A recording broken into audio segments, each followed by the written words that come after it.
Hello, Stuart Barry. Hi, Peter. This is Michael Vera with Late Night in the Midlands. How are you tonight? Good. How are you? I am doing just fine, and I want to thank you so much for joining us tonight. Oh, thank you. All right. Well, hey, we're live, and I thought maybe we could start out a little bit with your background and how you got involved and interested in all this. Well, Edgar Cayce talks about how you pick your parents. And so if I indeed picked my parents, my parents were, they both were interested in metaphysics. And it was largely my great-grandmother, my mother's grandmother, she lived to be 107.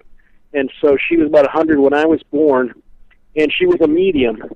And so I remember going to visit, and I'd go to sit down, and she'd say, "Oh, Peter, your Uncle Herman is sitting there," and I couldn't see anybody, and I just got curious about, what she could see that I couldn't see, and whether, she was the first adult I ever met that had imaginary friends, or I didn't know what exactly.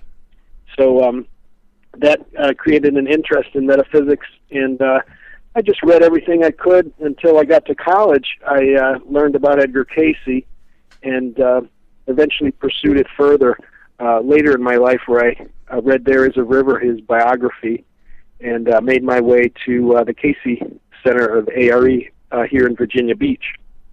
And yeah, go ahead. Oh, I was just going to say, and this foundation, this was actually founded by Edgar Cayce himself. Yes.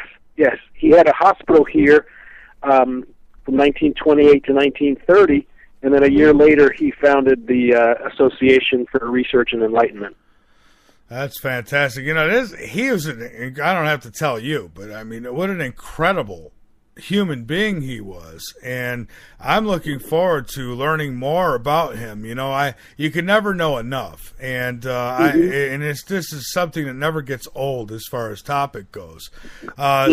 So he built the center. What was it? 1931 that he put it together.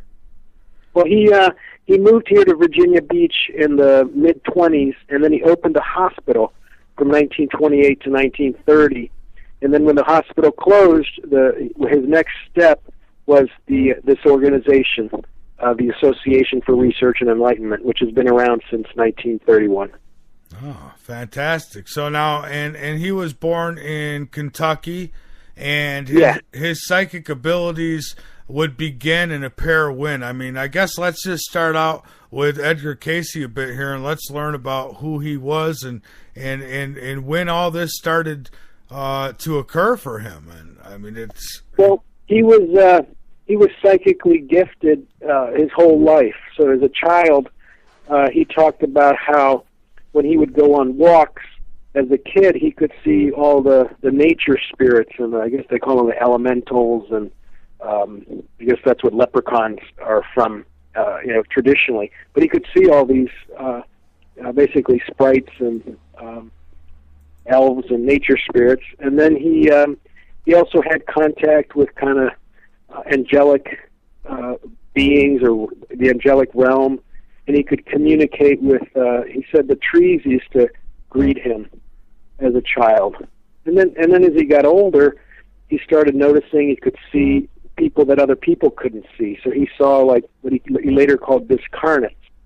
And then he was always very telepathic. He could pick up people's thoughts, and he could also see the color patterns around people, which are now called the aura. So these are all he lived in a very kind of alternative world, which was hard for him as growing up, because he's just in rural Kentucky, and his nickname was the Freak, just because he was always talking to. It looked like he was talking to himself, and when asked, he would describe these people that nobody else could see. So a little bit rough on him.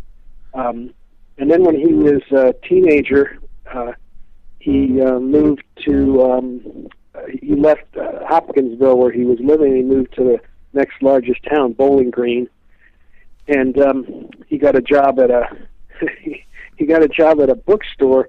And he had developed the ability to sleep on a book and retain the photographic memory of its contents. And so he slept on the catalog of the bookstore, and when he interviewed, he knew all the books they carried, and then he later knew where all the books were stocked. He said, before computers, that was quite a skill to have. And eventually lost his voice, and that became the start of the next chapter of his life. I see. So, yeah, I was going to ask about that, his ability to sleep on a book, I guess put it under his pillow or something, and that he would be able to memorize it? Yes, that happened when his father, he was never a very good student, and so he had problems with spelling, and so his father was working with him on spelling, and it was getting late, and his father was getting angrier with him, and so he asked his dad if he could just rest a bit because he was tired, and he fell asleep on the book. And when he woke up, he had a photographic recollection of every page, every word. And then his father, who was quite a character, would always brag about anything he could, and so this got around, and a state senator. Actually, he talked to a senator, and Edgar Cayce, a boy of about 9, slept on the senator's speech and delivered the whole speech to the senator and the staff, and that made the newspaper. So that's a verified story. Yeah, now that's fascinating. Now the legend has it, as I was actually reading up today, and what I seen on your site was that he was able to see and speak with his late grandfather spirit, is what it said there, and that he often played with imaginary friends who he would explain to be spirits from the other side. Now, how young was he when this began? I mean, this was as a child?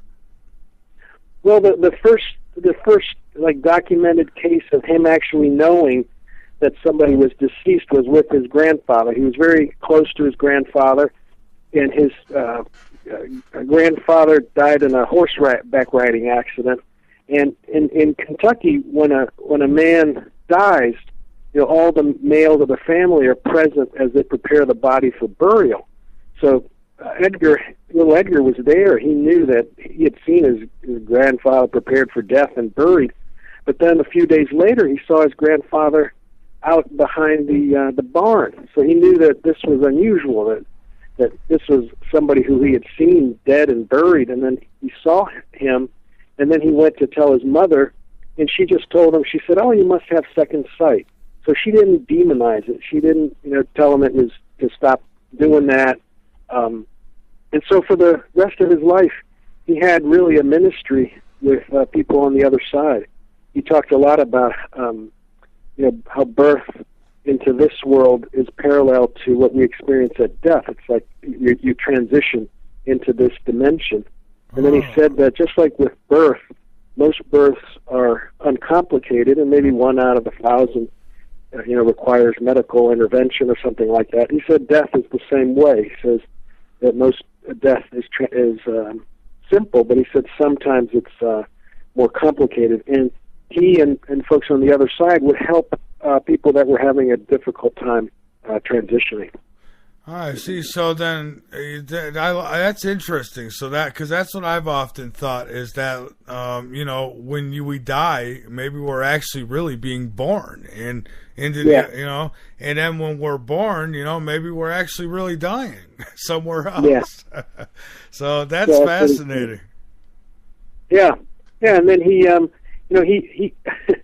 he gave a lot of talks. He would he was a public person.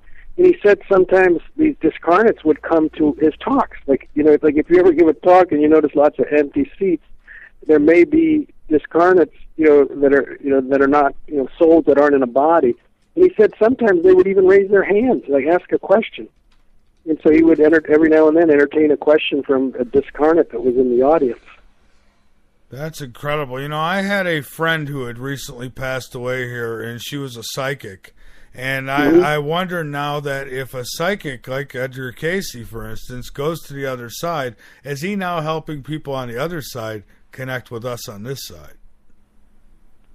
You mean, is he like kind of like a medium, like helping Yeah, exactly. Like, would he be helping people on the other side now connect with, like, you and I, say, on this side? I mean, that's possible. I haven't heard of that, but that's, he was certainly on this side. He was helping people make the transition. So, kind of what his role on the other side is, I'm not. Wouldn't be sure. So what did Edgar Cayce? Where was his position on death? I mean, like, we'll go to the hospital and we'll visit people, and they're on their deathbed, and it seems like they're in agony for a few days. Well, did he ever discuss that? Like, does the spirit leave the body before any of that, or how does all that happen? Do you know? Well, talking just about Edgar Cayce's perspective. He didn't go into whether when exactly the soul leaves the body. I mean, one of the reasons he said that he had learned how to give readings, basically when he would give a reading, his soul or whatever, would leave his body and stay connected with a silver cord that connected just below his navel. And he said that he says we all do that every night when we sleep, where our soul leaves our body, and we have kind of different dimensions of consciousness that we have experiences in. And so he said that. Just remind me your question again. Well, I was wondering if what he had to say about death, as far as like when we might leave the body. As when we're in the hospital. And we're looking at, say, mom or dad, and they're in that bed in agony for a few days or out of it. Is that soul still in that body? I guess would be a big question. I remember where I was going with that. He talked about in a previous life that he had been mortally wounded in a battle, and it took him 3 days to die. And he said that's when he learned how to leave his body.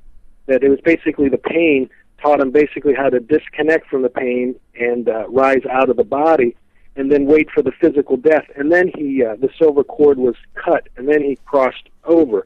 But since he had learned to do that in that life, that helped him leave the body when he was Edgar Cayce.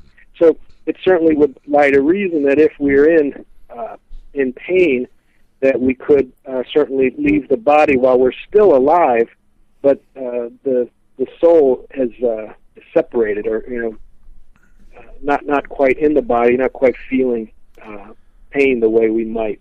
Right. So basically, the machines are keeping the body alive, not the soul, because the soul has, if you want to leave, you could probably leave. Yes, you can learn how to separate from the body consciously. He says we all do it unconsciously when we sleep. But some people learn how to disconnect from the body in consciousness, and certainly pain becomes a motivator to do that. Because in psychology they just talk about like dissociation, where somebody's going through a traumatic experience, they learn how to leave the body, and so they kind of observe it from another place, like it's happening to something they're watching from a distance. You hear that with trauma survivors, that sometimes they have learned how to dissociate.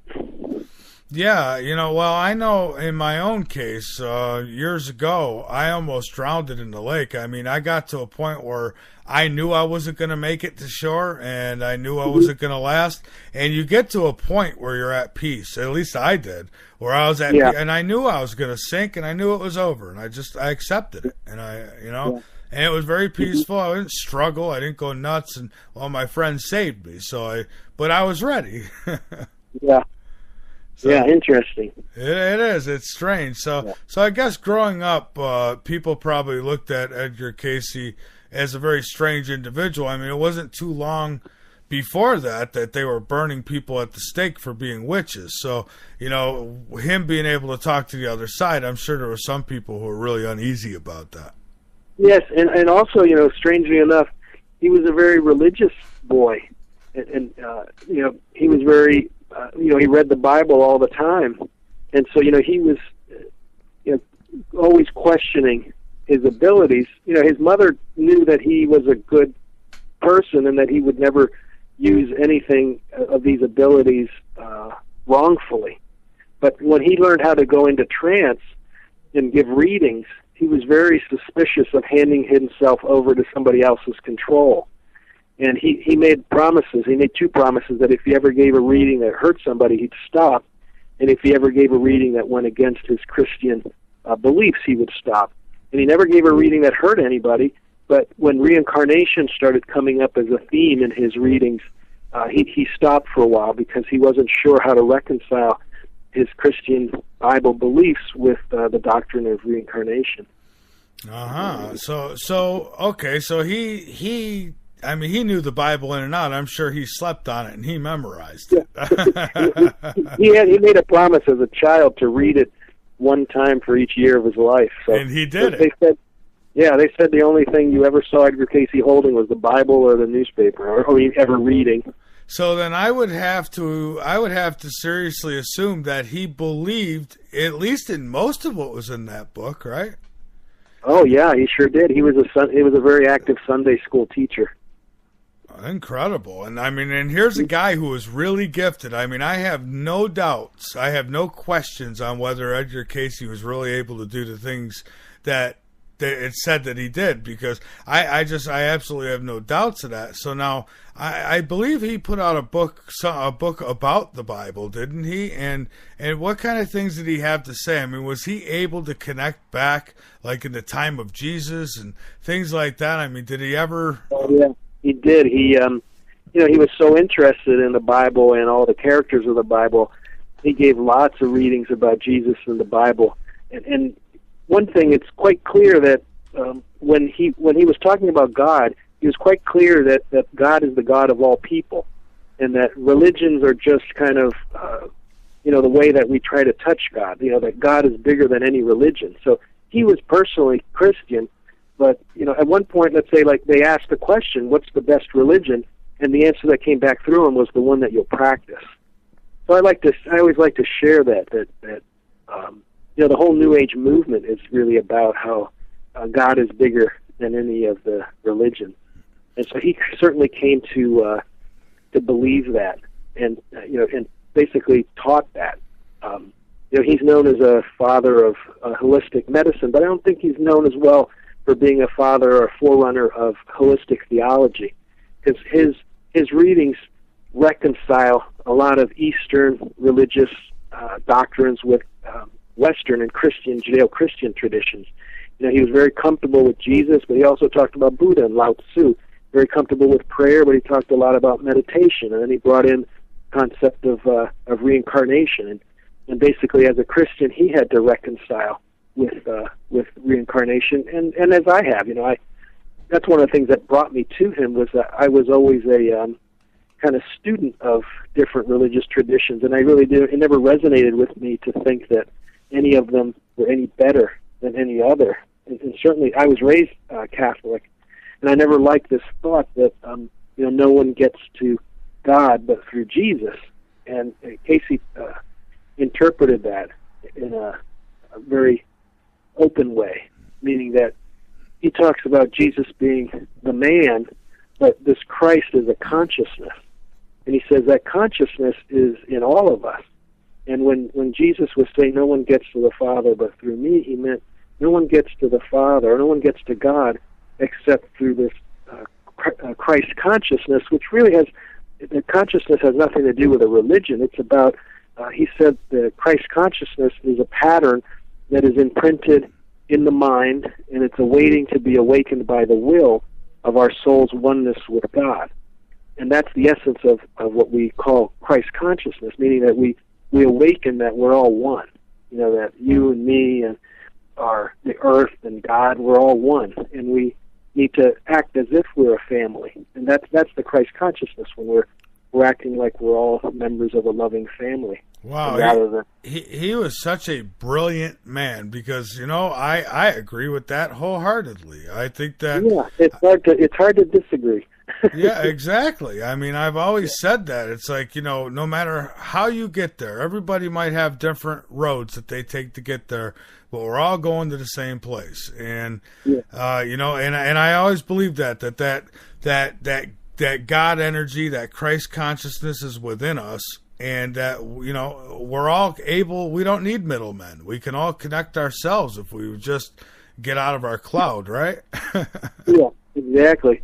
There was a conservative religious group that approached the ARE to make a documentary, and Charles Thomas Cayce, Edgar Cayce's grandson, who was running the ARE at that time, he, you know, was cautious but invited a dialogue. And during the dialogue, the separating point was that this group wanted to have final say over how the ARE was portrayed in the documentary, and the ARE did not wanted to have final say themselves. And Charles Thomas and the ARE was skeptical because this group had been very critical of the ARE in the past. And so once it became clear that the ARE was not going to participate in this documentary, the people from this group, they let down their hair. You know, they showed their teeth, and they basically said, "Do you know why we hate you people?" Or, you know, not hate, I think they said, "Do you know why we dislike you people?" And the fellow that was, you know, when Charles Thomas was telling the story, he's like wondering, like, gosh, you know, we know they've always disliked us. What is it? Is it that because we're soft on sin, or we believe in reincarnation? You know, finally we get to understand why they dislike us. And it said, "We dislike you people because you dare to teach that everyone has access to God. How dare you teach that?" And, you know, Charles Thomas said he was kind of shocked. And, you know, basically, if there's a reason to dislike the ARE or dislike Edgar Cayce or the New Age, that's a good reason, because that's indeed what, you know, came through Edgar Cayce. Well, we all have access to God. You don't need to go through, you know, one of the franchises. And that's one of the things I noticed big time, Peter, is that people who are highly religious, and I mean in a sense where they've been pretty much programmed by whatever belief it is, a lot of them will say, you know, like I had some people around me not long ago who so you can't have psychics. No psychics. That's against God. That's against the Bible. And I'm thinking, that's a gift from God. Are you kidding me? I mean, I know, and the Bible is full of like psychics and seers and, you know, dream interpreters. Yeah, exactly. So, but yeah, I can see how. And again, I mean, some of these people, if they were in charge, some of us would still be getting burnt at the stake. You know, exactly. Yeah. You know, I do. One of the things I do at the ARE, I'm a clinic, like I'm a licensed clinical social worker. So I'm a psychotherapist with one hat, and then I also do hypnotherapy and past life regression with the other hat. And one of the most often common kind of past lives that I see from people in the New Age is that they were you know, killed at the stake, or they were punished for having intuitive or psychic abilities, and in this life they have a fear of expressing it. And so that's part of you know, that we all kind of get more comfortable with having these gifts, and it's a much safer time now to realize those. Yeah, well, I agree, and I think that it's I don't know if it's that more people are being gifted or if it's just more people are talking about it now. But you know, there are a large percentage of people who you know, I know some of them are limited. I mean, some can't tap right into it, but there are people who, I mean, this is why I think it's fascinating. I mean, there are people who could really connect with the other side. They could do these things, and for somebody who's never experienced any of this, they're thinking, come on, this has got to be crazy. I mean, come on, why can't I do it? Well, you know, we all can. You know, I've had connections with the other side, but I had no control over it. It just happened. Well, yeah, Cayce said anybody could do that. You know, anyone can do what he did. He says you just have to be able to put the ego aside. And, you know, I always say, gosh, you know, my ego's the size of Cleveland, trying to move that thing. Yeah, you know, me too. That's one of my issues. But, you know, and you want it to happen now. But, you know, there's people who can control it. And, I mean, they must be on a whole nother level. They must, I mean, what did he explain? Like when he was connecting with the other side, I know he'd get in like a state of relaxation and meditation, and I mean, where would he go? Would he explain? Did he go to another time, another space? Well, what was happening? Yeah, he was asked that question, and he said that when he was doing a health reading, so let's say if you got a health reading from Edgar Cayce, he'd go in a trance state, and then he would be able to tune into your body. I mean, you should see these readings. They're like a doctor. He would go through like your heart rate. You know, he would give the counts, the numbers of what was going on in the different aspects of your body. He'd go through all the systems and scan that. And what he said he was doing is that he was going through his unconscious mind and accessing your unconscious mind. And he says each of our unconscious mind has all of that information stored in it. Like our unconscious mind is completely in tune with our physical well-being. But he was able to go, through his unconscious mind to the place of oneness, and then come down and locate, almost like go to a cell phone tower and then hit back into your unconscious mind, and then he could access it. So that's what he did for a physical reading.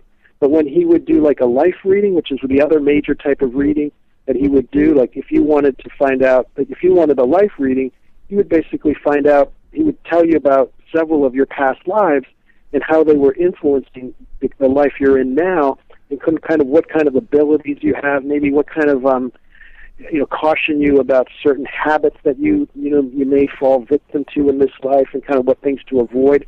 And he said he got that from reading something called the Akashic Records. He said there's this, Akasha is like an ether. And he says that every moment in time gets recorded on this ether.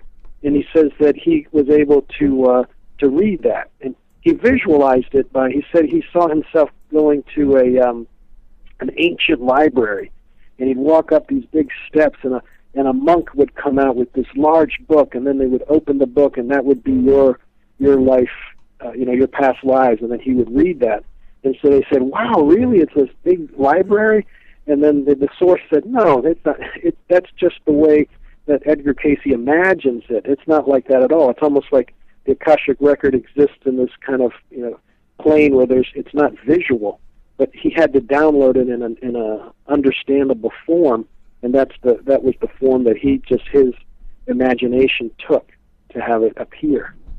I see. So now knowing this, and I'm sure that he's proved it over and over again, right? I mean, he probably hit the nail right on the head too many times to call it coincidence. Oh yeah, I mean his the people that got the life readings, were very impressed because not only would he talk about the past, but he would talk about the present life, like the influences that it had on the current life, and about kind of the tendencies that a person had, and they would tune into that. Like an example, I just gave a tour to some people from the reporters at the ARE, and we have a beautiful meditation room at the center, and it has this beautiful stained glass in it. And the stained glass was donated in 1975 by a woman named Frederica Fields.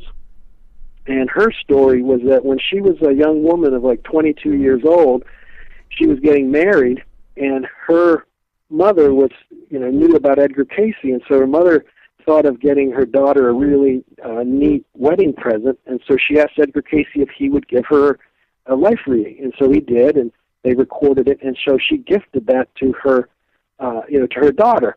But her daughter was, 22. And she says, oh, my God, another weird gift from, my freaky mother. And so she put it aside. And she didn't read it for like 45 years. So she's retired. She's going through her attic. And she finds this, like, oh, my God, this is what my mother gave me when I got married. I never looked at it. And so she read it, and it was about her past lives. And it said that she had artistic past lives, and that in this life, if she were to get involved with a stained glass, she would achieve fame, national kind of identity with stained glass. And she nearly fell down because she had retired as a stained glass artist, and she has a window hanging in the National Cathedral in Washington, D.C. And so she contacted the ARE, and she donated the beautiful stained glass that we have.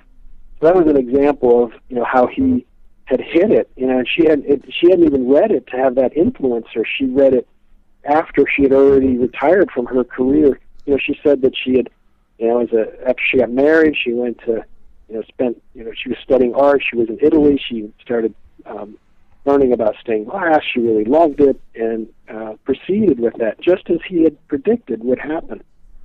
That is fascinating. I mean, and it's got to be even that much more special because, I mean, as a kid, if you told me, or even, you know, 20 years old, and you told me, hey, here, I got you a reading from Edgar Cayce, I'd probably think the same thing. I'd be like, you know, right. Who is that? What do I care?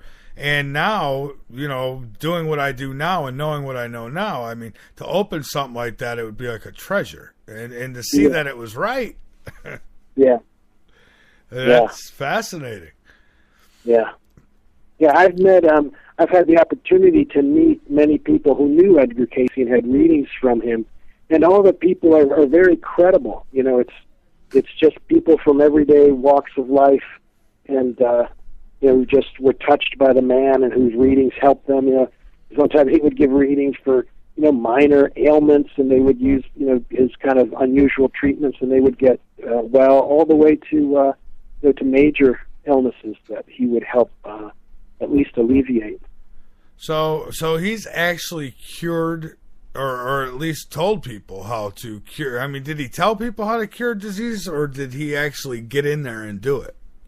No, he didn't. He didn't do it. No, he was not a healer in that way.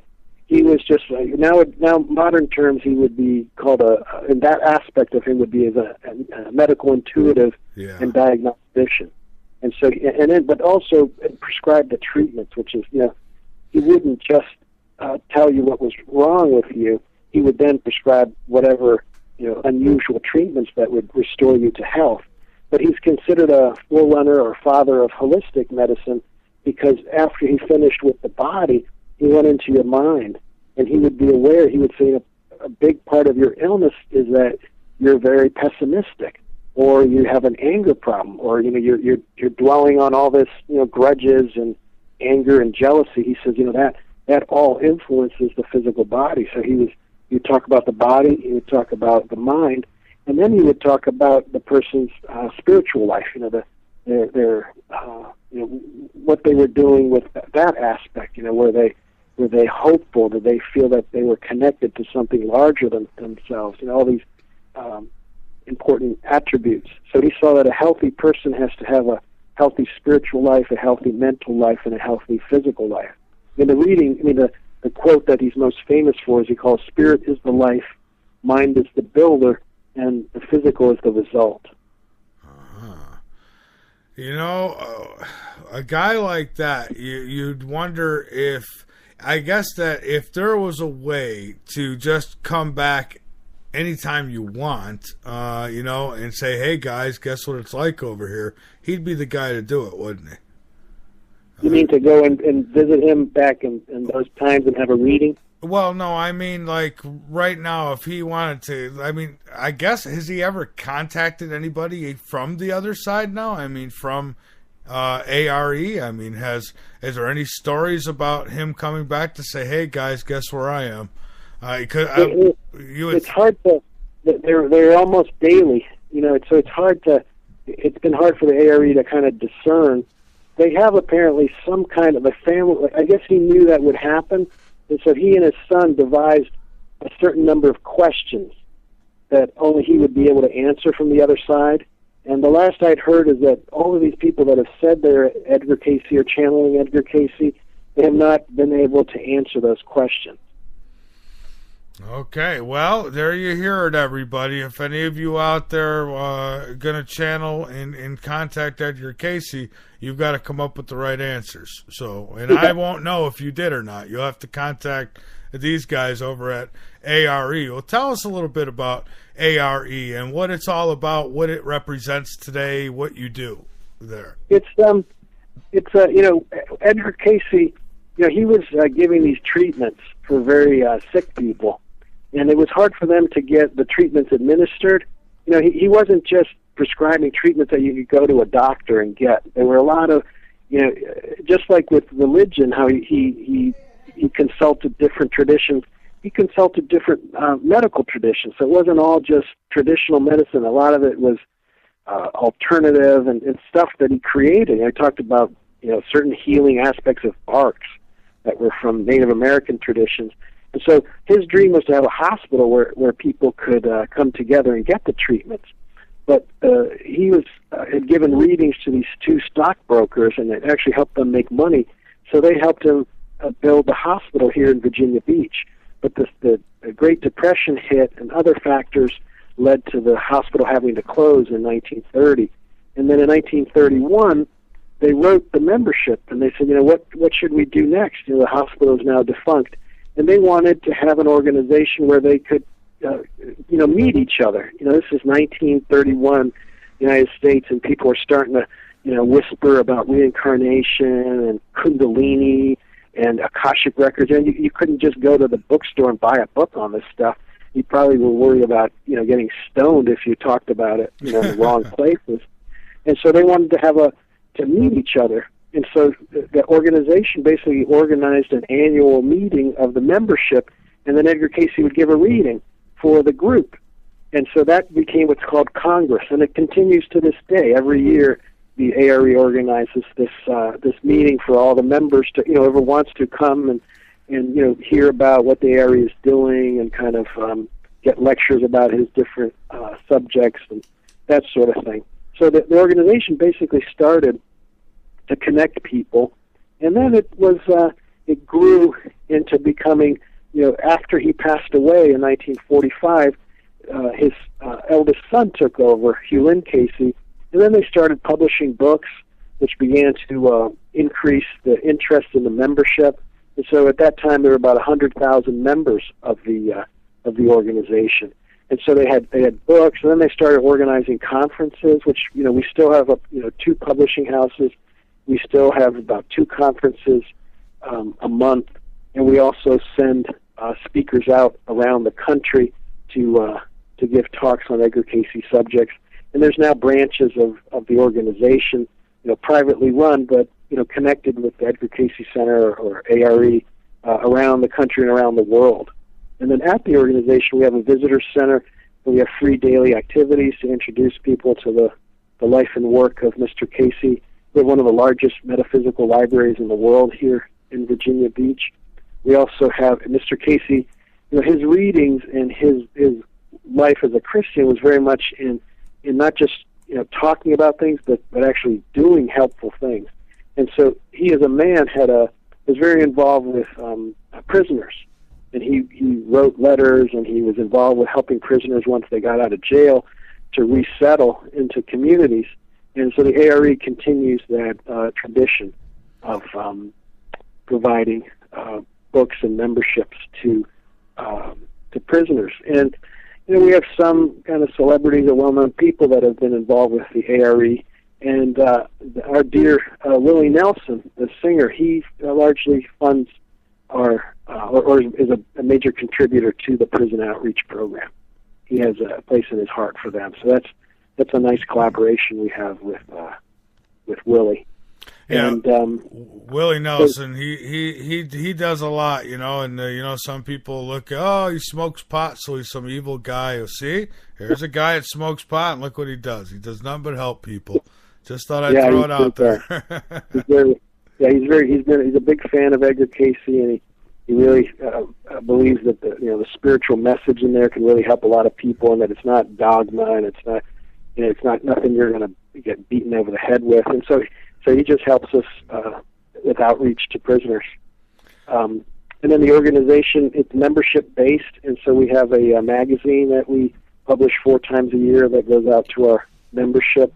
And we have an affiliated university. It's called Atlantic University, and it's a degree and offers degrees in transpersonal studies, kind of metaphysical sciences. And we also have a massage school on the premises.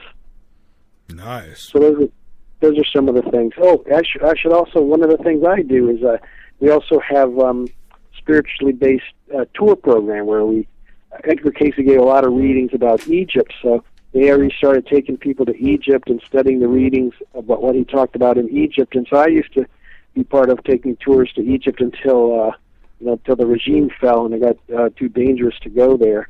But next week I'm taking a group to Spain and Morocco, and we do spiritually based travel. So we go to these different parts of the world and talk about what Edgar Cayce had to say about these places, and then we pick up the vibration, go to the spiritual centers, and like in Morocco we're going to be learning about Sufism, and so that's a lot of fun. Like earlier, this year a tour went to Cuba. There's another one later in the year going to China and Tibet, and then one going to like New Mexico and Chaco Canyon and those places. So we do about 4 spiritually based tours a year. Well, Peter, I'd absolutely, we got to take a break here in a moment, but I would absolutely love for you to stay in touch with me. And when you've got events like this going, or you get back from events like this and you feel like doing a radio show, I'd love to hear all about it. Oh, sure. I'd be happy to. All right, great. Well, hang on with us for a moment. Let's take this break, folks. This is Late Night in the Midlands. I'm Michael Vera. My guest is Peter Woodbury. Which is, the word, if you label it Christ, it makes you think it's connected to Christianity. Right. It was much broader than that. Like, it was just a consciousness that because we're in this physical world, it's in our deeper mind. It's almost like we've kind of forgotten our spiritual reality in this physical dimension, and so we have to awaken this kind of pattern that he says that's in our mind that's awaiting to be awakened, and it's a pattern of oneness, that we are one with our Creator. Our soul is one with its Creator, and that the problems that are caused from Cayce's perspective when we're in this kind of sleeping, awakened state is that we think of things as separate. And then we get into me and mine and you and yours, and I'm going to put a fence and I'm not going to share. And he says that's an unenlightened consciousness, because it's basically as if your thumb was stealing all the food and all your fingers are starving. It's like it wouldn't make any sense for the thumb to be selfish with the hand. But that's when we're in Earth, we look at the fingers and see them all as separate, whereas they're all one in the hand. And that's his perspective, that if we can awaken that universal consciousness, that in essence we come from oneness.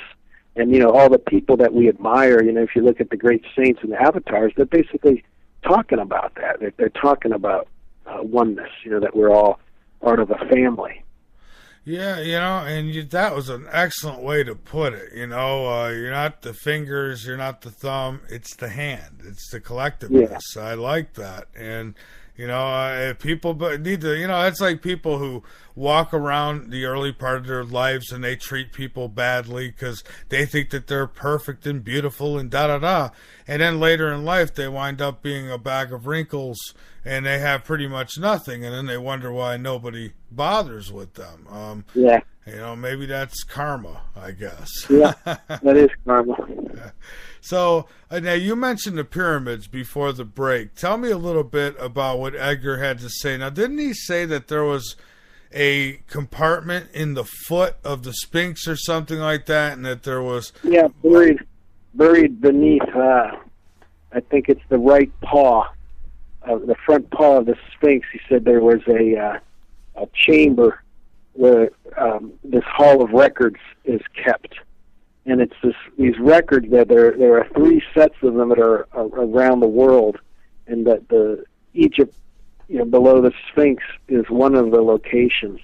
And it's basically a history of our souls, how we came as souls to enter the earth and how we came to inhabit bodies, and basically the different civilizations that we have, we've gone through up until, when the time that those were written, which I think was around, they were buried, I think, around the time of the collapse of Atlantis.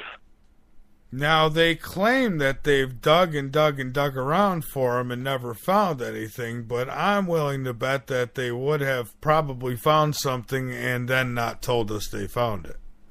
Well, it's, we were making a lot of progress. They have found what they used the sound radar, and they found what they call anomalies. It's just like, holes. And then when there was, that Giza Plateau, like right in front of the Sphinx, that used to be where ships would land. Like there used to be water there. Like the Nile used to come right up to the Sphinx. Apparently it was very beautiful, and that's where you would get off of your boat, right in front of the Sphinx. And so there's underground water there, and they were starting to find that the Sphinx was at risk of sinking because of the underground water. So they've done drilling beneath the Sphinx to release the water and figure out, how deep is the water and the damage and that sort of thing.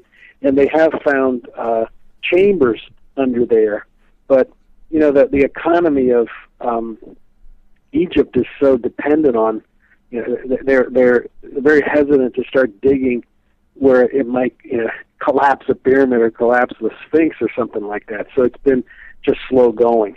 The former curator of the Giza Plateau, Zahi Hawass, he's very linked with the ARE. His part of his education was paid by the ARE, and so he had been quite connected with the ARE. So when our tours used to go there, we used to get private access to places there. But his politics were very much not aligned with Mubarak, and they've all been thrown out of there.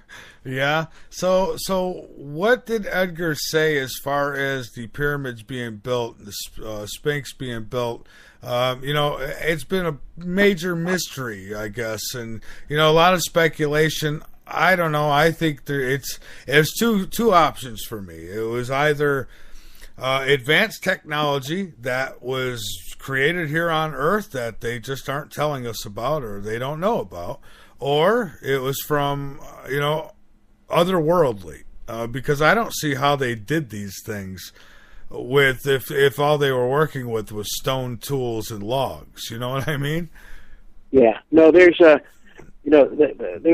there's stones in the Great Pyramid that weigh I don't know how many hundreds of tons. Like there's only 3 cranes in the world that could lift something that heavy, and we're talking that the Great Pyramid, I think it's, I don't know how many stories high, it's like 20 stories high. And so, how they can think that, a bunch of guys are going to hold up something that weighs a couple hundred tons, and they're going to lift it, at this height. And then if you go to the pyramid and you put your hand along the seams, if you close your eyes, you can't feel it. I mean, these stones are placed with perfect precision. I mean, it's awesome. And then the king's chamber, there's a sarcophagus in there. The sarcophagus doesn't fit in the door. So the sarcophagus was there as they built around it. I mean, so the technology of this structure, like we could not build that now. There's no way we could build the Great Pyramid in modern times. I mean, one example is that the entrance to the Great Pyramid is, I think, like 3 or 4 degrees off of being direct north. The Eiffel Tower, which is our modern technology, they tried to make it due north. It's like 12 degrees or 13 degrees off of due north. And so here's something that was built, debatable how many thousands of years ago, but it's still a better, in some ways it's still just completely incredible. I mean, they're any way you can look at the pyramid mathematically, architecturally, spiritually, it's just amazing. And then then Edgar Cayce comes in, and about the pyramid inch. That's you have this. There's this marker in the Great Pyramid that it's about an inch long, and somebody had devised this concept that it measured time. That it was a history of time as you go in through the pyramid, and there's points where there's an opening, and then you go into the king's chamber, and it plots with as you have to walk into the pyramid stooped, and then it opens up, and he affiliated that with the birth of Christ, and that becomes the open period. Then you have to go into the pyramid, and then there's the Great World Wars that are marked in there, and then basically he goes up the side.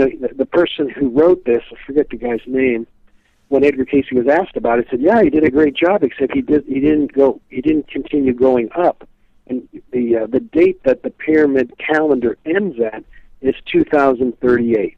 Like, one of the functions of the pyramid is it's a calendar that goes until the year 2038. Now, And I thank you for sharing that with me, because I honestly had never heard about that aspect of the pyramids, believe it or not. And some people might say, how the hell did he not know about that? But I didn't. So please, do go on. Well, we had, my mother was Puerto Rican, and so I speak Spanish. And when with the 2012 was, prophecy, a couple years ago, we had a lot of Mayan conferences to look at that. Well, we had a Mayan elder come, and he spoke Spanish, so I was his interpreter, and I got to hang out with them. This was, his name will come to me. He's written several books. Well, anyway, he came to the ARE, and he was talking about the Mayan prophecies, and he says, a lot is made about 2012, and he says, that is they go through cycles that have to do almost like with human age, and he says their cycles go through 13 years, and he says 2012 is the beginning, but the next 13 years and the second 13 years, the first 13 years are like adolescence, that's going to be not too bad, but then 2012, the second period between ages 13 and 26, that's where there's more energetic problems. And he says, so we're more worried about reaching 2038. And I said, when I heard that, I said, well, that's Edgar Cayce says that's what the pyramid, that's the date of that. And he had never heard that either. And so there were these two really neat collaborations that, I was thinking, gosh, the next book that's out there is going to be 2038. I mean, we've written one. The ARE has one book on 2038. It hasn't really caught on as the next year of prophecy. But apparently from Edgar Cayce and from the Mayan traditions, that's a year to pay attention to. Basically, if we can get to 2038, we're getting through this hump. That some people think it's the transition point between the Piscean age into the Aquarian age, and Cayce talked about how we've been here before with Lemuria and Atlantis, and now we have another opportunity to kind of transcend as humanity to get past the tendency to be self-centered and selfish, the separate mentality, and move to a more collective mentality. Yeah, absolutely. Well, that's pretty fascinating. So it ends in 2038. So now I remember the Mayan calendar and how everybody thought that December 21st, 2012, the world was going to come to an end, when the Mayan calendar really didn't say that at all. But now, in the case of the pyramids, here it ends 2038. So should we take that as it's just they got tired of working on it, or they couldn't? No, it's not the 2038 is not seen as the end of the world. It's almost seen as a celebration. That's a goal. If we can make it to 2038, then we've gotten through the rough patch. 2012 to 2038 apparently are quite crucial times. The times that we're living in are kind of like the Chinese curse. May you live in interesting times. We're living through very interesting times, and if you look at the whole history of humanity on Earth, these are very crucial times. And I think that, he also says, that's why you're here, that's why I'm here, that's why we're all here. He says countless souls would like to be incarnate at this time, but that we're here because we're the best hope to get to that. And we're the best hope to bridge this, with the kind of work that you're doing, bringing the universal consciousness to people's minds, the kind of work that I'm doing at the ARE, the kind of work we're all doing in our own little sectors. We're all kind of trying to put our energy towards just kind of lifting the consciousness to make it to that date. Yeah, make it to that and beyond. You're right, and this is very important. And sometimes there's shows that will cover just the horrible news that's going on in the world their entire show. And I cover that stuff maybe in the beginning of the show, and certain shows we will. But this aspect of it is so important too. So there'll be some out there and say, well, what good is talking about this? How is this going to help us stop this or that? We may not be able to stop the evil in the world by knowing these things, maybe not right away, but what we can do is prepare ourselves spiritually for whatever comes. And so this is very important. Well, I think that, you see, Cayce talked about how this shift now, as we're moving into the Aquarian age, it's a completely different energy that's working with the world. And it has the Aquarian values of, of love for humankind, realization of the true brotherhood and sisterhood of all humankind. And of course, you look around and you see ISIS, you see this kind of stuff, and you think, oh boy, how could we possibly be any farther from a sense of brother and sisterhood? But the way I've come to see it is that, let's say you rent your house to somebody, and their time has come. They're kind of behind on their rent, and they're not quite being the best tenants, and you've kind of talked to them, and it comes time to evict them. It's just that it's that day, it's over, and you go to evict them. Well, some people before they leave, they're going to try to trash the joint. They trash it, and then eventually they move on. And I think there's some energies on the earth that realize they're getting evicted. It's here. It's moving. You're not going to be able to not deal with this. And so I think some of this stuff is just the farewell party of some of these dark energies. Hey, that's well put too. So maybe that I've been looking for an answer. I've had guests who have come on who have undoubtedly been harassed and tormented by evil entities, some kind of what they'd call demons, I guess. And I always wondered, well, where does this demonic energy come from? Because I'm always told that it never had a body. It just always was, and it was evil, and it's just an energy. And I'm thinking, well, it had to have come from somewhere. Well, that makes sense. It's all that leftover, it's just, that's what it is then, maybe. It's like, basically Cayce talks about how, the light has been turned on. And so just imagine in the dark, a lot of things can happen in the dark. You turn on the light, the cockroaches start scrambling, and nothing's really changed except you can see everything now. When it was dark, it just kind of seemed fine. You turn on the light, you're like, whoa, what a mess. Oh my God, look at this. And so I think that's what's kind of happening, like with the internet. We're able to see things that we've never been able to see before. Like, I remember when Zagreb came out, when you were seeing the pictures that came out of what was going on in the prison in Iraq. Is that the first time there have been war atrocities? No, of course not. But is that the first time someone's had a camera that you can slip in on the size of a pen and take pictures? See, that's what's different, is that just the light is on. Like Cayce referenced, like in the Bible, it said, what used to be in secret is now going to be shouted from the rooftops. And so that's why we're seeing what's going on in Wall Street. And, I used to talk about, like, Bill Clinton. Bill Clinton, the first president that had indiscrepancies in the White House. What's his name? John Kennedy made Bill Clinton look like a schoolboy. But the press used to cover that stuff up. Not now. Now it's like it's all fit to print, and it's all out there. So we're basically seeing, it's not that different than it's ever been before, but we're just seeing it now.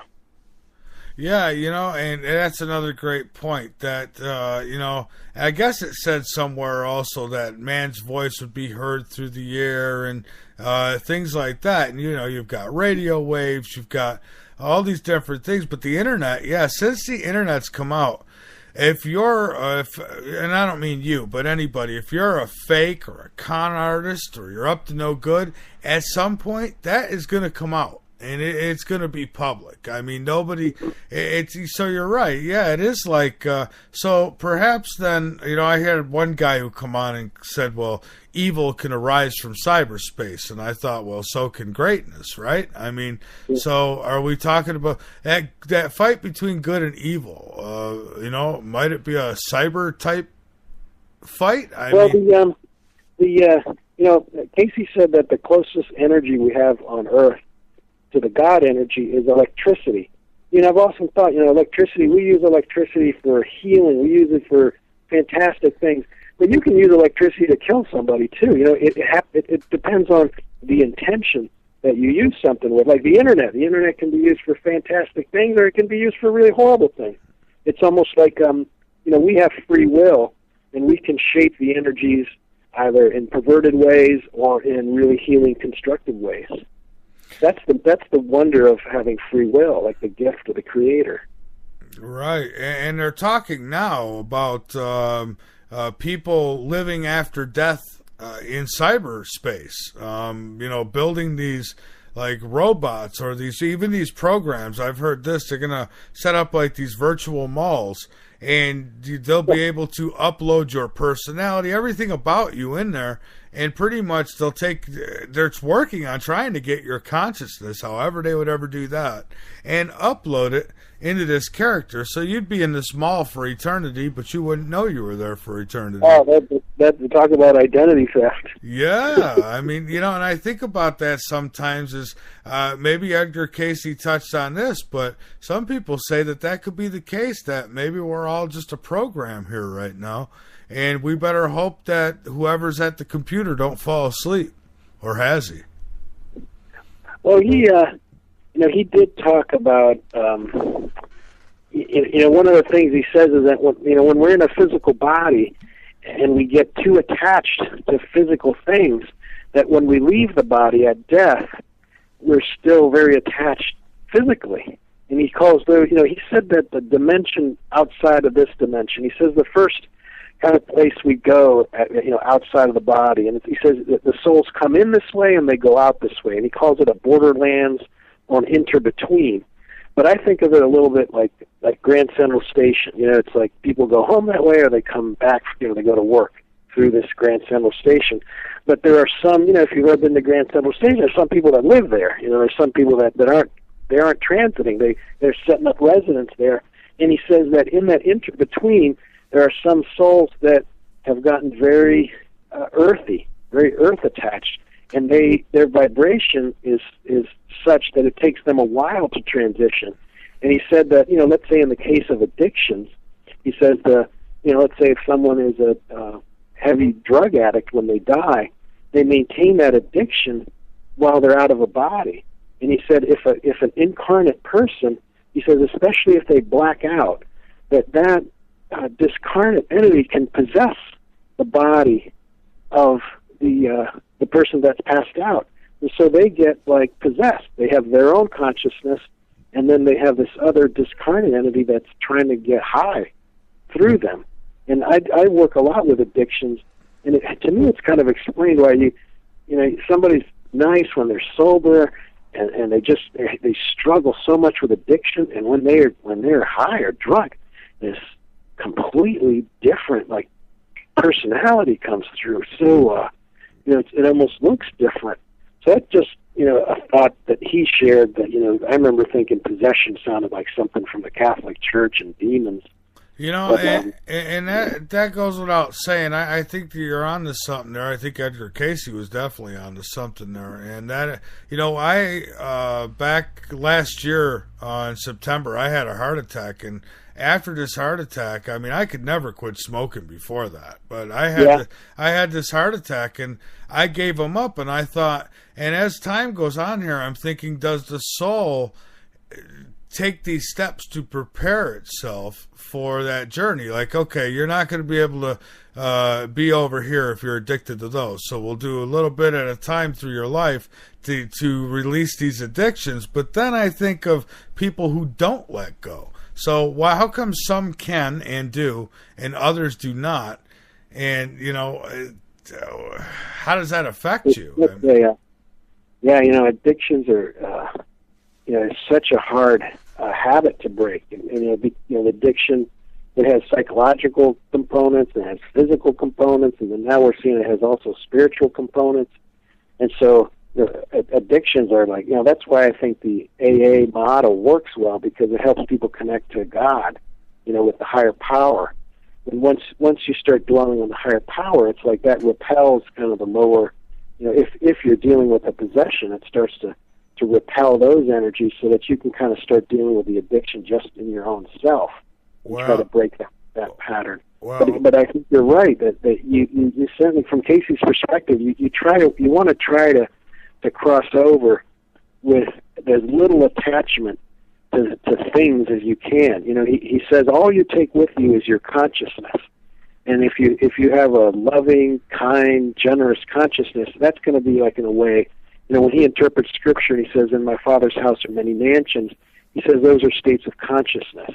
And he says that's what you bring with you. So if you've led a life of kindness and virtue, the mansion that you're going to be in for a while in between lifetimes is that place, a consciousness of virtue.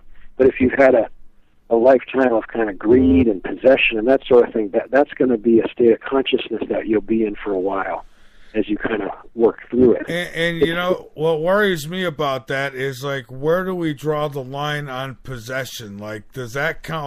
Like I'm very attached to my possessions here in the studio because without them I couldn't do what I do. Will that count against me? I mean, am I gonna, you know, is that gonna hurt me on the other side? I hope not, because I'm trying to do good. No. I mean, it's like, you know, when you go on vacation, you're not, like, missing your equipment, are you? You're not, like, thinking about that. No, I think about the people I talk to on the show, like you know, we'll be driving. But that's like, that's not addiction. You know, those are people you care about and you're concerned about. No, that's very high. Those are relationships, then. Yeah, that's a, you know, that's a reflection of your consciousness of caring. Like, you'll keep that, you know. One of the things that's quite clear is that love endures.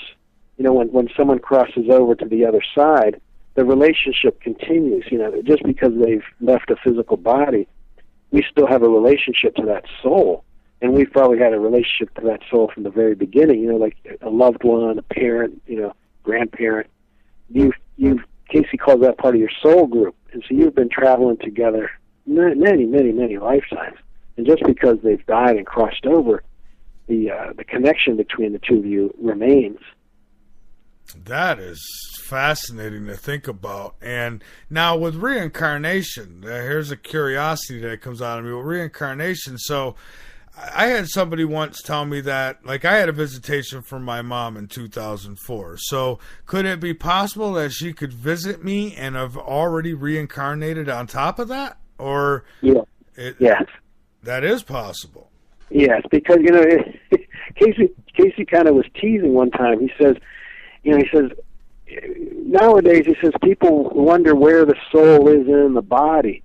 And he's just laughing, like, you know, here we have this little body, and we think the soul is in our body. He says, are you kidding me? The soul is multidimensionally vast. Like, your physical experience right now is like a grain of sand in the totality of what your soul is. You know, he's just thinking, like, your soul is like the pinky of your finger dipped into water, and there's so much more of you. And so he basically says that, you know, after you pass away, that impression remains. You know, like he says, that people can see and experience, you know, Edgar Cayce if they dreamt about him, or even if he was to appear to them. But he could have, he could be incarnate. You know, another part of his hand will be in this current life, and his pinky is still, you know. When he talked about time, he got really unusual. Like, he had a dream one time. He was worried about, he was putting all his money and effort, not money, but, you know, his time and effort into the ARE, this organization. He wondered if it would ever amount to anything. So he had a dream in the future, like, you know, 2200 or something like that. He said he was living off the coast of Nebraska. Don't get worried there. He said he was living off the coast of Nebraska, and he got into a cigar-shaped vehicle, and he flew and saw that the ARE was still here. And then he went home, and then he woke up from his dream. And then when they interpreted the dream, they said, you know, what is it? Is he dreaming? Could you dream about a future life? And then the answer came back, said, this might be hard to understand, but in Earth you believe in things as past, present, and future. He says, time is all one. All your lives are one. So it's like, basically saying that, you know, your future life and this life and your past life are all in one time.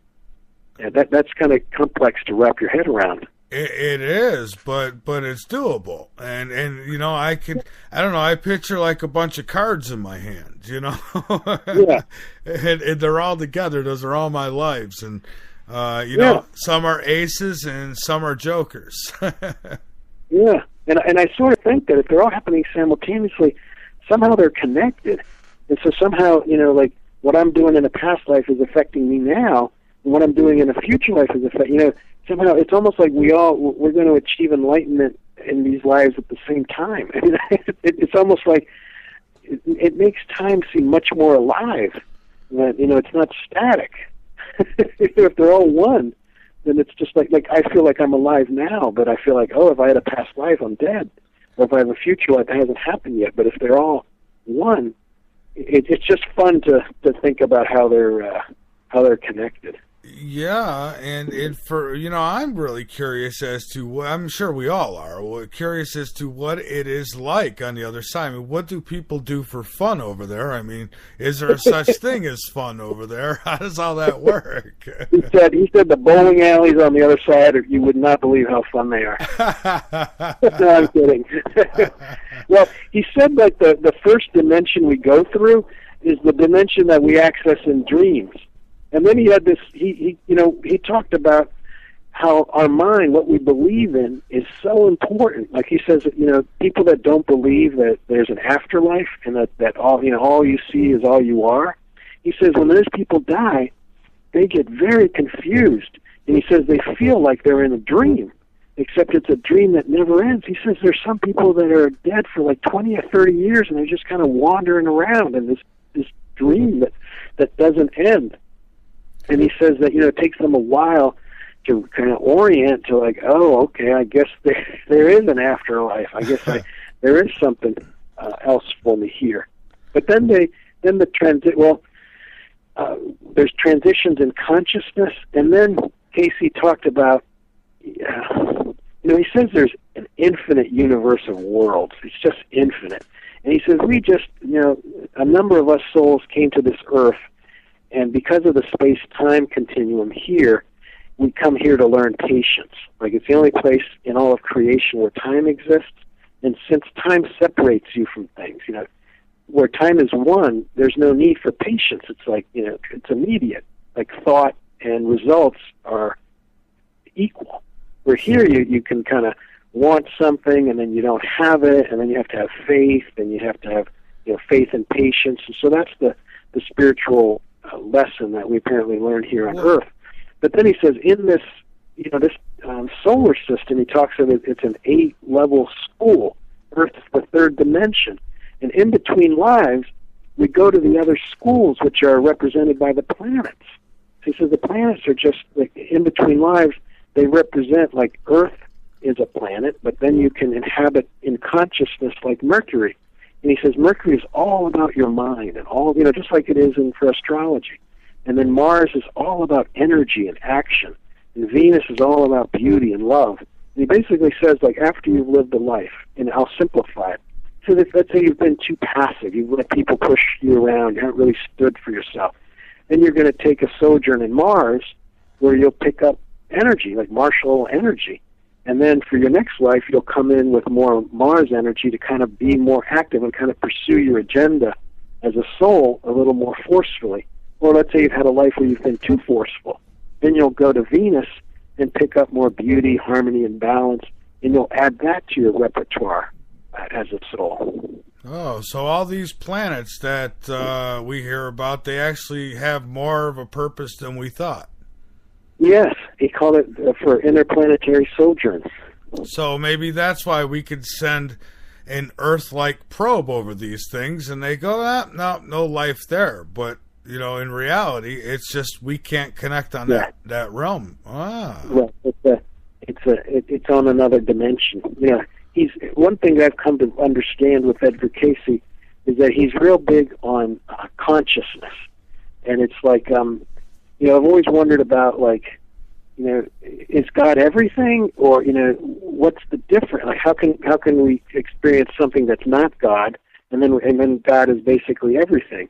And the way I've come to understand it, it's like, you know, like radio, like a dial on a radio. There's different frequencies, and you can put your dial to listen to, you know, something horrible, or you can set your dial to listen to something that's really beautiful and peaceful. And that's where the consciousness is. Like, we can all attune to a consciousness of our oneness with God, and we can also attune to like the separateness and the kind of the violence and the greed and that sort of thing. We're just kind of like radios, and we have to we've had an experience with lowering our vibration to be in the earth, but some of us have forgotten that there's a dial there. We can, that's what meditation does. It's a dial that kind of reminds you that you can shift your consciousness to something where you can go back to your source, back to the oneness. And then, the people that, again, the great saints and avatars have tried to teach that they're trying to live on the earth with the consciousness of oneness. And then, they look amazing. They walk on water, and they're psychic and stuff like that, just because they're attuned to that vibration. Yeah. So, that's some incredible stuff right there. And, that goes without saying. It's like you look at in space, there's objects out there that if we're not in the right light spectrum, we can't see these things, but they're there. Yeah. So, exactly. Yeah. Yeah. That's exactly right. Apparently they've said that, like in Homer's time, he talked about the sea being red. It's almost like they hadn't picked up yet the vibration of blue. So it leads to believe, maybe there's still colors that we haven't picked up. We're not perceptive into those vibrations yet. Yeah, very true. Well, hey, we're going to take one more break, and then we're going to have other dimensions which exist on them. So what would so I've always looked at Earth as kind of like a classroom. So am I close? Is that what? Yeah, that's what he basically. He talked about how, as souls, we have creative ability and free will, like the Creator does. And when we were created, we were given access to the universe of worlds. That's what Cayce called it. And with our creative ability, we create also. So it's like we're like little mini creators, like we're mini versions of the source that we come from. And he talks about how, all of creation, it kind of blows my mind that, you think of this universe of world, like, so many places to go.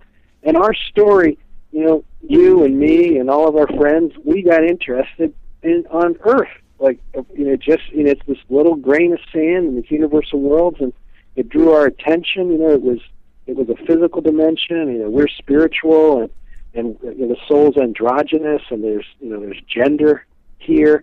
So there's a lot of things that were different about the Earth, and we began to project ourselves into the Earth. We began to experience what physicality was like. And then Cayce said we began to spend too long, and it was like staying underwater too long. You'd start growing gills. And so we developed, we lost our spiritual consciousness through going deep into the Earth consciousness.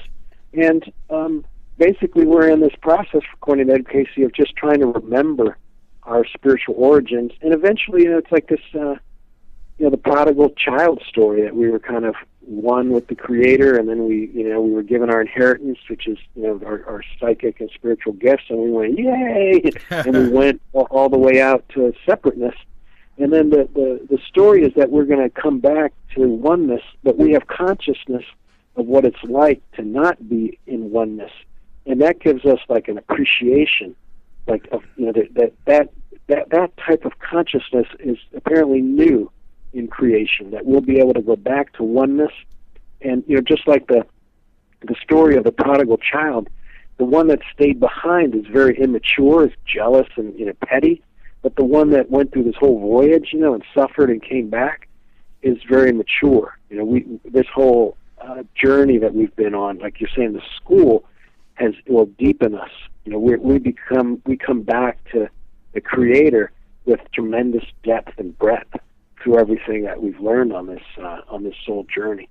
So it's a little bit, we were one, and then we kind of go into separateness, and we're making our way back to oneness. But sometimes when Edgar Cayce was asked these type of questions, he would say, you're in a three-dimensional world. It's kind of a elemental, basic kind of school. And some of these questions you're asking are way beyond 3 dimensions. You're going into 5, 20, infinite dimensions. He said you won't understand it. It won't make sense in a 3-dimensional mind. So he alluded to to this consciousness here about being very practical. And he warned against getting too much into trying to know too many things without it having any practical application. Because he says that's essentially what we're all here on earth to do, is to put into practice our spiritual knowledge. And basically, he had a reading where he said, knowledge without practice is an error. Is not it actually hurts you. Did he say how many times we come back here for a lesson, or is it that we never graduate? We're always in school. We're always learning. No. He says that we've come into this dimension, and we're here to learn certain spiritual truths and put them into practice. And once we learn them, he says that different souls have different soul contracts. That like there were those two brothers I mentioned earlier that helped him fund the hospital. One of them, when he got a reading from Edgar Cayce, said, "Oh man, you're almost done. Like looks like it's going to be your last life. You're really putting into practice all these spiritual truths, and you'll be able to graduate from the school and move on to the next dimension." And his brother was all excited. He's like, "Oh, let me find out where I am." So he got a reading, and the reading said, "Oh, you made a soul commitment to be, to incarnate until the very end." So the brother wasn't happy to hear that reading. So, based on Edgar Cayce's, I don't know, would you call him a prophet? Some have called him a prophet. Would you go that far? Yeah, they're different names. There was one man who came to Erie who understood all the different ways of defining people in kind of biblical terms, and said he would have qualified as a seer. And so his book about Edgar Cayce is called "Seer Out of Season." And so said he was, met the criteria of what a seer is, because most of what he did was his deepest knowledge was accessible to him in an unconscious state. And so based on his predictions, his readings, and all that good stuff, where are we today? I mean, give me some of his predictions that have now are coming true, or even if you got stuff that's he's predicted that's still to come. I'd love to even get into that a little bit. Well, he talked about this as being that transition time, and he said the new age, or the Aquarian age, is going to be marked by it's going to be known as the age of the lily, or the age of purity, and that's where he's talking about how this Aquarian energy is very, very high vibrational energy, and that basically anything that is not going to have to do with oneness, kindness, kind of high spiritual virtues is going to crumble. And so some of what we're seeing with our economic situation and our government, if you think, are those motivated by high spiritual ideals? Well, if they're not, they're not going to last. Like, they're going to have to be reoriented. They're just there's going to, for them, whatever we're going to build in this new age is going to have to be based on spiritual values. So that was one of the premises that he gave. And then he said we're moving into a time where we're going to be able to communicate with our Creator in our own consciousness, kind of what used to be only these high sages. He says we're all developing that ability to attune to God within our own selves. And so I remember when that book, Conversations with God, came out, I remember thinking that was a little bit arrogant. But then I thought about it. I was like saying, well, he's not saying that I can't have a conversation with God. He's just saying he had one. And so that's what Cayce's talking about. We're all going to enter into, Neil Donald Walsh kind of invited us all to consider, like, gosh, maybe we can have a conversation with God. And that's what Cayce was talking about, that we're going to have that contact. And then he said that there's going to be a development of a real consciousness of oneness. Like what he says is, like, right now, there can be suffering on the other side of the planet, and we can all sleep fine because we're not connected to that. But he says we're going to develop a consciousness, which, if you talk to people, more and more people are feeling that, like they don't sleep well one night, and then they find out, the next day something has happened, there's been a catastrophe, or they feel kind of bad for a couple of days, and then later on they find out that, a dear one was sick or died around that time. That's the beginning of us starting to all connect to each other. And so the hope of it is that, right now, like I said, there can be something terrible happening on another part of the planet, and we sleep fine. We're going to start being affected more by those sorts of things, and so that's going to make us feel more responsible and more connected to a global consciousness. So those are all the movements that are coming in place. But we're talking about an age that's going to last about 2,500 years, and this is just the beginning of it. So in spiritual time, it's a blink of an eye. But you and I, we're just going to be kind of one little brick in the highway. Right. Now, I know this question's come up a few times tonight in private chat, but some want to know if Edgar Cayce had visions of oceans rising and climate change to a massive degree, I guess. Yes, he did. He, Edgar Cayce, like I said, for the most part, he got information directly himself. But there were occasions where he would channel, where somebody else would speak through him, and sometimes it was like the Archangel Michael spoke through him a couple of times.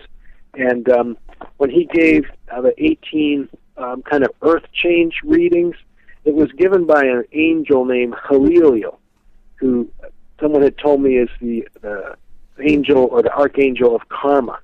And so this angel is the one that gave those 18 earth change readings, and a lot of them haven't quite happened to the degree that was prophesied. So, someone did a research project looking on what Halilio predicted and what actually happened, and there were earth changes and earthquakes that happened when Halilio predicted, but they weren't of the magnitude. And Cayce always said that the future in some ways is flexible, meaning that a lot of it depends on consciousness, that there's nothing preordained. And so that sometimes a psychic will predict, well, if things keep going exactly the way they are, this will happen. But if the consciousness of humankind alters, it has a big effect.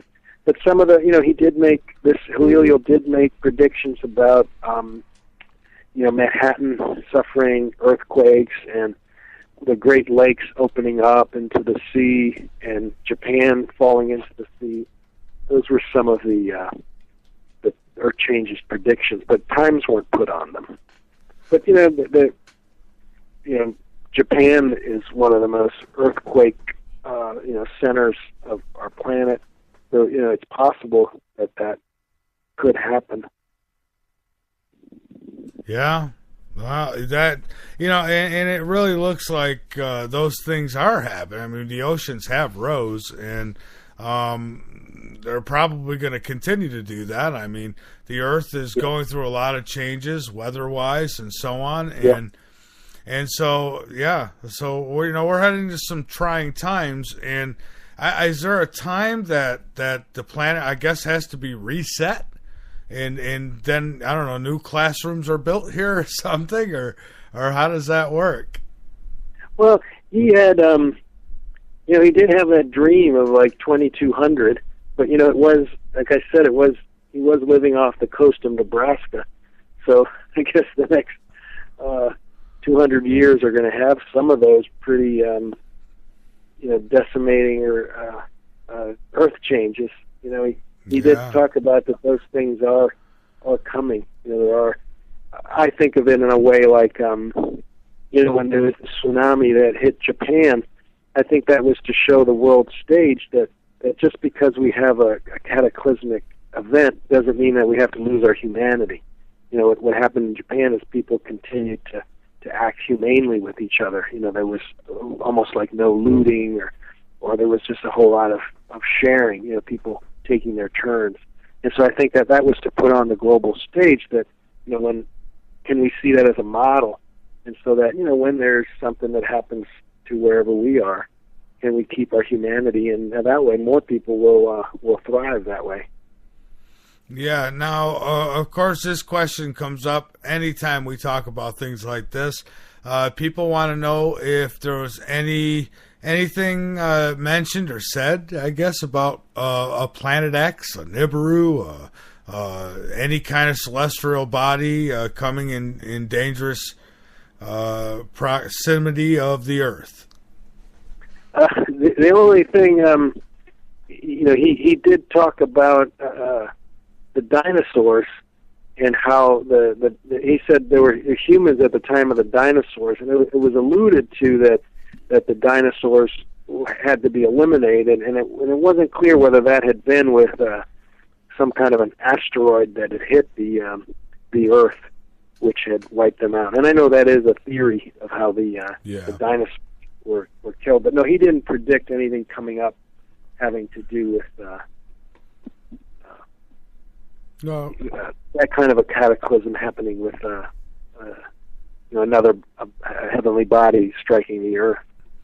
Well, that's a good thing then. That's certainly a good thing. Now, what about medical miracles that he had pulled off? Maybe a couple quick stories about some of the medical. And I know you touched on it earlier, but maybe a little more, because I've been reading a lot about these different medical type miracles, is all they could be called. That he he cured. His wife had tuberculosis, and he had treatments for her that some of it involved heroin. Heroin was one of the ingredients in some of his treatments for her, and she was cured of tuberculosis at a time where there wasn't a cure. And he was a photographer, and one time his son was playing with the flash powder, and it blew up in his face, and he damaged his eyes. And the doctor said he was going to lose one eye and possibly both. And this was at a time where Edgar Cayce wasn't giving readings because he had been disappointed in some of the people he had worked with. But since his son wanted a reading, he gave the reading, and one of the treatments was to put tannic acid on his eye, which is what you use to soften leather. It was not thought of as having any kind of medical use, but the doctor said, well, he's going to lose the eye anyway, it can't hurt. But to make a long story short, is that his son regained his sight, and both eyes were saved. Incredible. So those were some of the, there were just kind of many, basically if somebody applied his treatments, they pretty much got well. He was treating, he had treatments for, cerebral palsy and multiple sclerosis. The treatments still exist today, but with more, I'd say, moderate success. He has an electrical appliance which is to be used for things like Parkinson's, and I've met the people that have felt they've gotten relief, and one woman with multiple sclerosis has had it stopping the progression of it. But I wouldn't say that I've seen of that condition cures, so to speak. But he was more like his perspective on health was that for the most part we get sick because it's not like something outside of us is attacking us, but that our systems, our healthy systems of our body get stagnant. And so his system was really to try to restore your body to its normal balance. And then once in normal balance, it's like miracles can happen.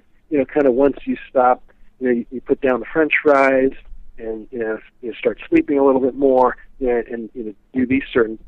I'm making it simple, but basically, different types of restorative practices. Like he was big on spinal alignment, the electricity that comes out of the spine, using massage to move the lymphatic system, help the lymphatic drainage, and people just with this diet and exercise were a big part of helping lots of people restore to health. But some of the more like miraculous stories are just about things that would happen while he was under trance. Like he one time he was prescribing a treatment, and it involved something called oil of smoke, which was some kind of treatment that they used in the 1920s. And so they couldn't find oil of smoke anywhere. So under trance, they say, where can we get it? And he says, Johnson's Apothecary in Cleveland, Ohio. Here's the phone number. Like he had the internet when he was in trance. And so they call the guy up, and he says, oh, yeah, I've got oil of smoke. And he goes and looks for it. He says, oh, my God, I can't find it. I have it in the inventory. I have no idea where it is. So they put Edgar Cayce under trance again. And he says, oh, okay, tell him it's behind the oil of tincture on the third shelf on the left. They called the guy up and said, it's going to sound kind of strange. Can you look on the third, shelf on the left behind the oil of tincture? And the guy said, how'd you know it was there? Like that kind of stuff, that kind of remote viewing. Yeah. And then one time he got a reading, a request for a reading from a woman in Sicily. And when he goes into trance, he starts speaking, sounds like Italian. So they go and get the barber. He's Italian. He comes in. He says, "This is dialect. Like this is Sicilian dialect. It's vaguely like Italian." So he wrote down the best he could about what he was trying to prescribe for this woman. So sometimes he spoke in a different language. He could like remote view. Like sometimes before a reading, he would make a comment. Like one time he's giving a reading because he could give a reading for anybody anywhere in the world. And so sometimes he, right before giving a guy a reading, he said, "Well, nice red pajamas." And then he went in and gave the reading for the guy. And then they later verified that the guy was wearing red pajamas. And, another time he said, "Oh, the guy's not home yet. He's on the bus. There's been an accident. It's going to take him a few minutes." And so Edgar Cayce went silent. And he said, "Oh, here he is." And, for 15 minutes, "Here he is." And then he proceeded to give the reading once the guy arrived. And these stories were later verified. And what advice would Edgar Cayce give if somebody was to ask him how to become psychic or how to connect to that realm? Oh, they did. That was a question that he was asked. And the people that asked him that, they thought they were going to get a simple answer. And it was an 11-year dialogue that became these two books called Search for God. And the long answer to that question was, develop spiritually and let your psychic ability be a result of your spiritual development. And he defined psychic as from the Greek word psyche, meaning of the soul. So he says we're all psychic on our soul level, because the soul comes from the place of oneness, and so everything's one. So whatever somebody else thinks is you can connect with that because you come out of that place of oneness.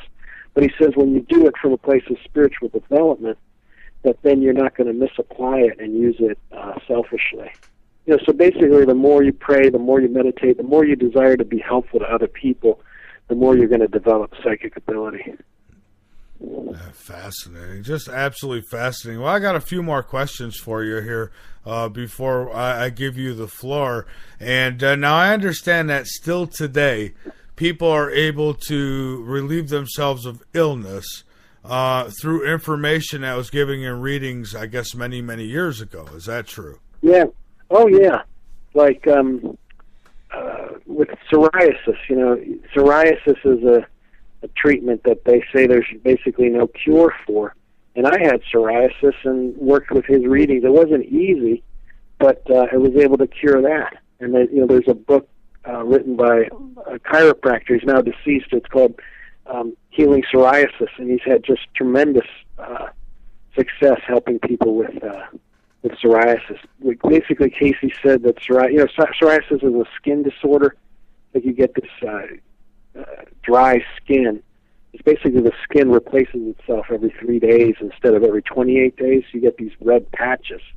It's just kind of unattractive looking dry patches.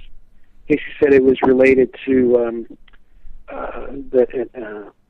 my leaky gut, that the toxins were leaking through the intestine back into the bloodstream, and the bloodstream was dumping these toxins out through the skin because it wasn't going out properly through the intestines.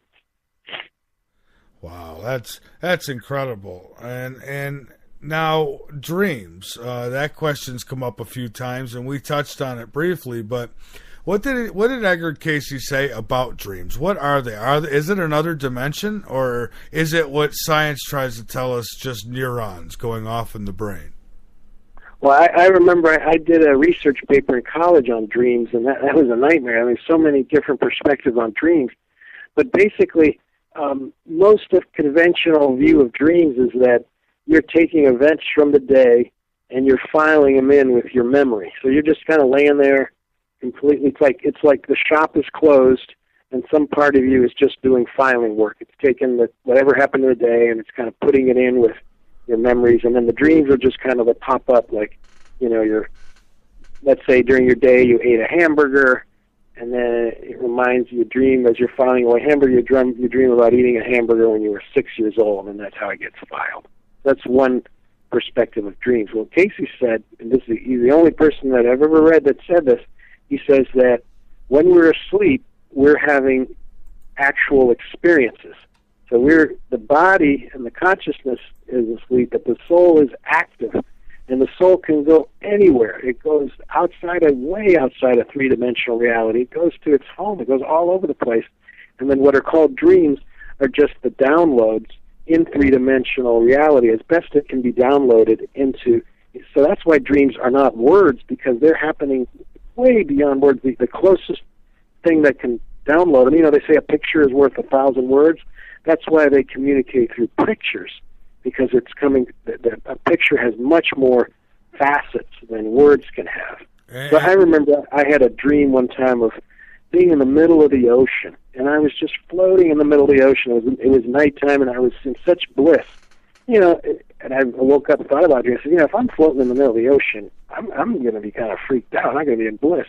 And I was thinking that I must have had, outside of the body, a feeling of oneness, being one with everything. And then it must have downloaded as me in the ocean.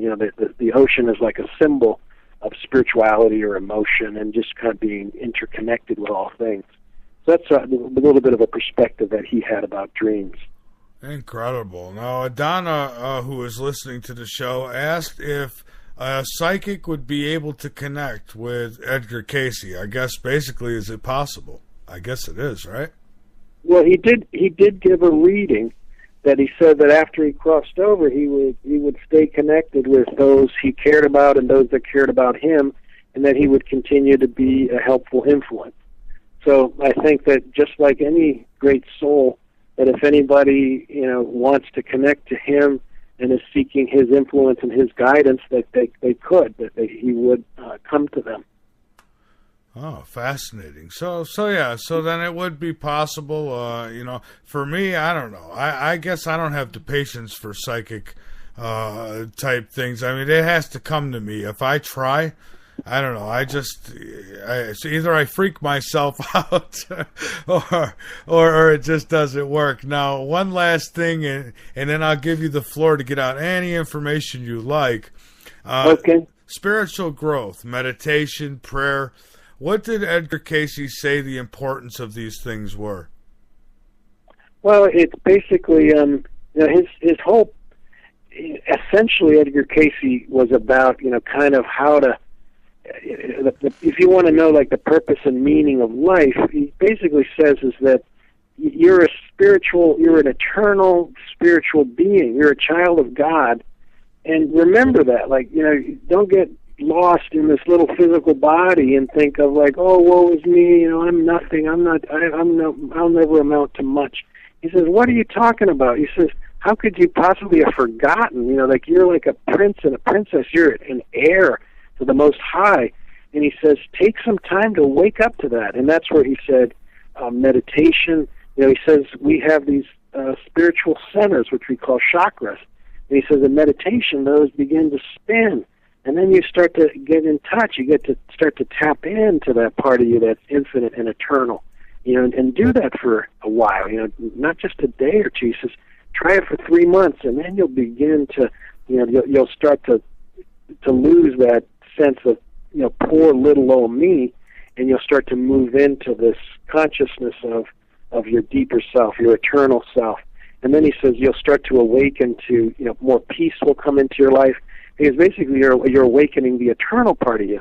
And if you know you're eternal, that's going to get rid of a lot of stress and a lot of anxiety. You're not going to worry as much as if you're just thinking that you're just this little finite being. So that's where he put the importance of prayer. And prayer as a way of kind of assisting others. That prayer is like sending a psychic kind of gift, an energetic gift to whoever you're praying for. And basically, the more you meditate, the more power your prayers have to be of assistance to others. Fantastic, absolutely fantastic. I'll tell you, I could go on for hours and hours. Well, we kind of almost did, but I could go yeah, I've loved it. It's been fun. Absolutely, and I mean it. I'd love for you to keep me on your contact list, and you know, things come up and you want to come back on and talk about some other events and what have you. I'd love to have you. Yeah. You know, I teach the ARE's course in hypnotherapy and past life regression, and I'd love to come on and just talk about, you know, kind of what happens with hypnosis. You know, Edgar Cayce, he gave his readings under hypnotic trance, and I've learned to put people under trance, and they can kind of give their own readings. And I've had all kinds of, you know, mystical, incredible experience. You know, not people like Edgar Cayce. You know, Edgar Cayce would give a reading for somebody else, but people were able to give readings for themselves, like get in touch with all their own past lives and get in touch with their spirit guides and get all this information about, you know, stuff that's personal to them, you know, who the relationships are in their lives, kind of what they're struggling with, what their gifts are, what they need to move towards. So I'd love to come on and just share that and spark interest in people learning more about the ARE and possibly come into that course in October. Well, that would be great, and I've got listeners already saying that this guest must come back soon. So, thank you. If they want to learn more, just the website's www.edgarcayce.org, and if you want to learn about me and where I'm at, just do / Peter Woodbury, my name, and it'll every place I'm at for most of this year will pop up. All right, great. And what I'd like to do is still give you the floor of anything that you'd like to get out there, any events you got coming up, websites, anything you want to get out there. You've got time. By all means, go right ahead.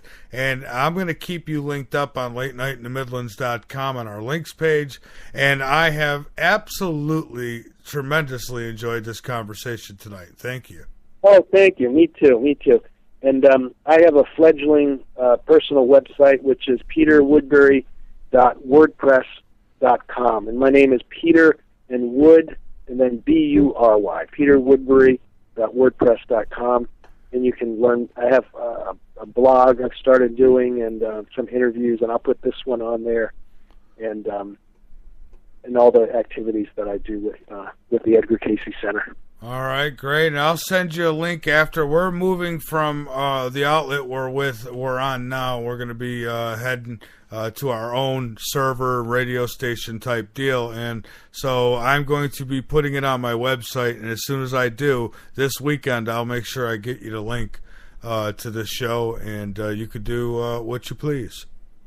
Oh, that sounds great, Michael. I've really enjoyed our conversation, and your enthusiasm is infectious, and I see why you have such a big following. Well, I appreciate that, and again, I thank you so much, and I will be in touch. I look forward to having you back very soon. Thank you.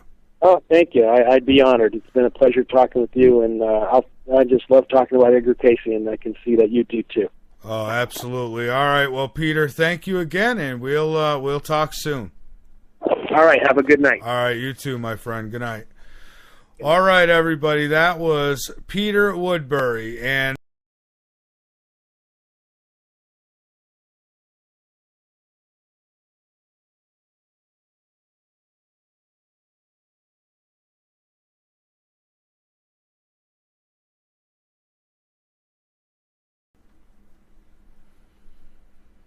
hello, Woodbury. Hi, Peter. This is Michael Vera with Late Night in the Midlands. How are you tonight? Good. How are you? I am doing just fine, and I want to thank you so much for joining us tonight. Oh, thank you. All right. Well, hey, we're live, and I thought maybe we could start out a little bit with your background and how you got involved and interested in all this. Well, you know, Edgar Cayce talks about how you pick your parents, and so if I indeed picked my parents, my parents were, they both were interested in metaphysics. And it was largely my great-grandmother, my mother's grandmother, she lived to be 107. And so she was about 100 when I was born. And she was a medium. And so I remember going to visit, and I'd go to sit down, and she'd say, "Oh, Peter, your Uncle Herman is sitting there." and I couldn't see anybody. And I just got curious about, what she could see that I couldn't see, and whether, she was the first adult I ever met that had imaginary friends, or I didn't know what exactly. So that created an interest in metaphysics, and I just read everything I could until I got to college. I learned about Edgar Cayce, and eventually pursued it further later in my life, where I read There Is a River, his biography, and made my way to the Cayce Center of ARE here in Virginia Beach. And oh yeah, go ahead. Oh, I was just going to say, and this foundation, this was actually founded by Edgar Cayce himself. Yes. He had a hospital here from 1928 to 1930, and then a year later he founded the Association for Research and Enlightenment. That's fantastic. He was, I don't have to tell you, but I mean, what an incredible human being he was, and I'm looking forward to learning more about him. You can never know enough, and this is something that never gets old as far as topic goes.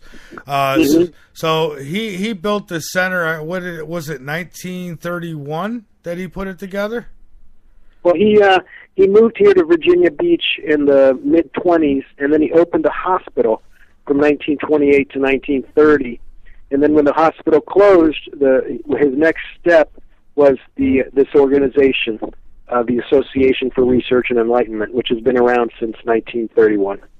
Oh, fantastic. So now, and he was born in Kentucky, and his psychic abilities would begin and appear when? I mean, I guess let's just start out with Edgar Cayce a bit here, and let's learn about who he was. And Edgar Cayce, a boy of about 9, slept on the senator's speech and delivered the whole speech to the senator and the staff, and that made the newspaper. So that's a verified story. Yeah, now that's fascinating. Now the legend has it, as I was actually reading up today, and what I seen on your site was that he was able to see and speak with his late grandfather spirit, is what it said there, and that he often played with imaginary friends who he would explain to be spirits from the other side. Now, how young was he when this began? I mean, this was as a child? Well, the first like documented case of him actually knowing that somebody was deceased was with his grandfather. He was very close to his grandfather, and his grandfather died in a horseback riding accident. And in Kentucky, when a man dies, all the males of the family are present as they prepare the body for burial. So little Edgar was there. He knew that he had seen his grandfather prepared for death and buried. But then a few days later, he saw his grandfather out behind the barn. So he knew that this was unusual, that this was somebody who he had seen dead and buried. And then he saw him, and then he went to tell his mother, and she just told him, she said, "Oh, you must have second sight." So she didn't demonize it. She didn't, tell him it was to stop doing that. And so for the rest of his life, he had really a ministry with people on the other side. He talked a lot about, how birth into this world is parallel to what we experience at death. It's like you transition into this dimension. And then he said that just like with birth, most births are uncomplicated, and maybe 1 out of 1,000, requires medical intervention or something like that. He said death is the same way. He says that most death is simple, but he said sometimes it's more complicated. And he and folks on the other side would help people that were having a difficult time transitioning. I see. So then, that's interesting. So because that's what I've often thought is that, when we die, maybe we're actually really being born and and then when we're born, maybe we're actually really dying somewhere else. Yeah. So that's fascinating. Yeah. And then he he he gave a lot of talks. He would just he was a public person. And he said sometimes these discarnates would come to his talks. Like, like if you ever give a talk and you notice lots of empty seats, there may be discarnates, that are not, souls that aren't in a body. And he said sometimes they would even raise their hands, like ask a question. And so he would every now and then entertain a question from a discarnate that was in the audience. That's incredible. I had a friend who had recently passed away here, and she was a psychic. And I wonder now that if a psychic like Edgar Cayce, for instance, goes to the other side, is he now helping people on the other side connect with us on this side? You mean, is he like kind of like a medium, like helping? Yeah, exactly. Like, would he be helping people on the other side now connect with, like you and I, say, on this side? I mean, that's possible. I haven't heard of that, but that's. He was certainly, on this side, he was helping people make the transition. So kind of what his role on the other side is, I'm not, wouldn't be sure. So what did Edgar Cayce, where was his position on death? I mean, like, we'll go to the hospital and we'll visit people and they're on their deathbed. It seems like they're in agony for a few days. Well, did he ever discuss that? Like, does the spirit leave the body before any of that, or how does all that happen? Do you know? Well, talking just about Edgar Cayce's perspective, he didn't go into whether when exactly the soul leaves the body. I mean, one of the reasons he said that he had learned how to give readings, basically when he would give a reading, his soul or whatever, would leave his body and stay connected with a silver cord that connected just below his navel. And he said that, he says we all do that every night when we sleep, where our soul leaves our body and we have kind of different dimensions of consciousness that we have experiences in. And so he said that, just remind me your question again. Well, I was wondering if what he had to say about death, as far as like when we might leave the body. As when we're in the hospital and we're looking at, say, mom or dad, and they're in that bed in agony for a few days or out of it, is that soul still in that body? I guess would be a big question. I remember where I was going with that. He talked about in a previous life that he had been mortally wounded in a battle, and it took him 3 days to die, and he said that's when he learned how to leave his body, that it was basically the pain taught him basically how to disconnect from the pain and rise out of the body and then wait for the physical death, and then the silver cord was cut, and then he crossed over. But since he had learned to do that in that life, that helped him leave the body when he was Edgar Cayce. So it certainly would lie to reason that if we're in pain, that we could certainly leave the body while we're still alive, but the soul has separated, or not quite. And when all this started to occur for him, and I mean, he was psychically gifted his whole life. So as a child, he talked about how when he would go on walks as a kid, he could see all the nature spirits, and I guess they call them the elementals, and I guess that's what leprechauns are from, traditionally. But he could see all these basically sprites and elves and nature spirits, and then he also had contact with kind of angelic beings, or the angelic realm, and he could communicate with, he said the trees used to greet him as a child. And then as he got older, he started noticing he could see people that other people couldn't see. So he saw like what he later called discarnates. And then he was always very telepathic. He could pick up people's thoughts. And he could also see the color patterns around people, which are now called the aura. So these are all he lived in a very kind of alternative world, which was hard for him as growing up, because he's just in rural Kentucky, and his nickname was the Freak, just because he was always talking to it looked like he was talking to himself, and when asked, he would describe these people that nobody else could see. So a little bit rough on him. And then when he was a teenager, he moved to, he left Hopkinsville where he was living. He moved to the next largest town, Bowling Green, and he got a job at a bookstore, and he had developed the ability to sleep on a book and retain the photographic memory of its contents. And so he slept on the catalog of the bookstore, and when he interviewed, he knew all the books they carried, and then he later knew where all the books were stocked. He said, before computers, that was quite a skill to have.